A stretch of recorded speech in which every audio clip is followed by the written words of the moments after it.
Hi everyone, and welcome to today's video.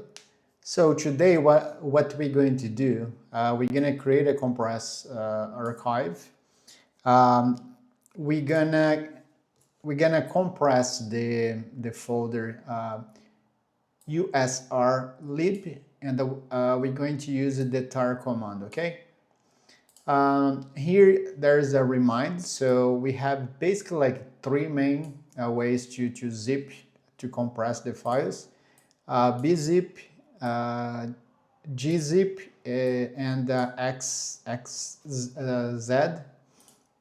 And here are the commands as a reminder. And we're gonna use it today, bz2. So it's very simple. If you don't remember how to use it, always use the main command, like main tar, and you can like remind yourself which each tag means. T and U here they are actually examples. And if you scroll down, you're gonna see here, you see R appended, T it's for list, U for update and extract, and so on. Okay, so what are we going to do? So we go to type the command. Let's use it the sudo, because I'm using like a regular user. So let's use the sudo. So it's going to be sudo tar. So dash, so C is for us to create, as you can see here. V is a verbose, so that is the output. Like when the command it's like compressing, it will show all the files names here. And then we have the, in this case, J, because we are going to do the bz2, and then the F, it's for the file itself. Okay, so that's the flags we're going to use. So it's a tar-cvjf. We're gonna throw this inside the folder temp. The name we're gonna do is gonna be usr.tar.bz2. And the folder we want to compact, it's usr and lib. Okay, that's the command. So one thing I always get confused, it's like where the input and where the output goes. So this is actually the output. That's the final file. So that's the file we're gonna create. And this is like it's the source, right? This is the input. We are grabbing the files from this this directory, and then we're gonna compact and create it into this folder over here. Okay, it's the command flags. That's why I put it here.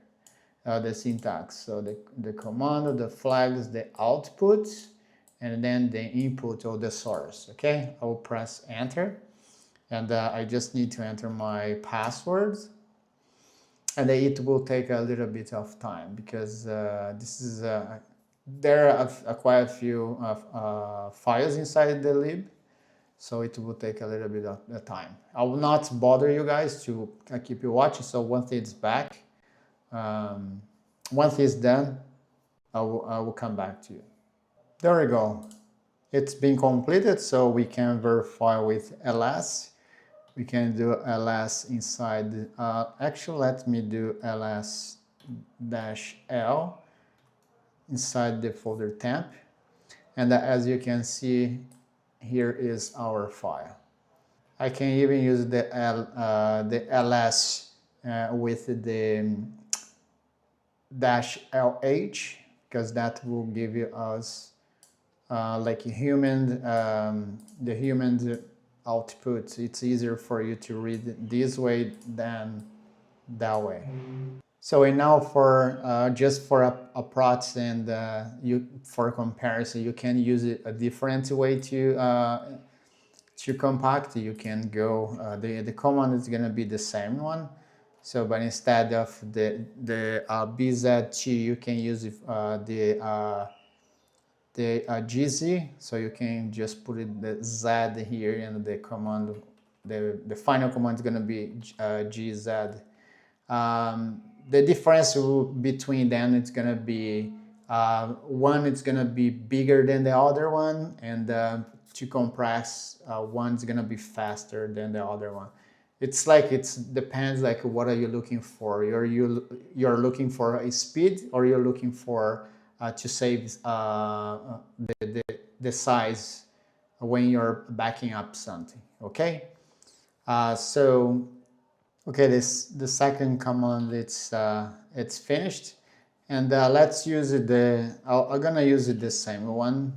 Sorry, I'm gonna use the other one so we can have a comparison between the three. Okay.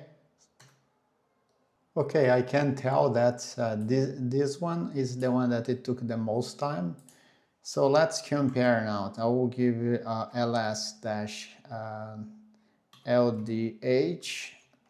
no fold temp.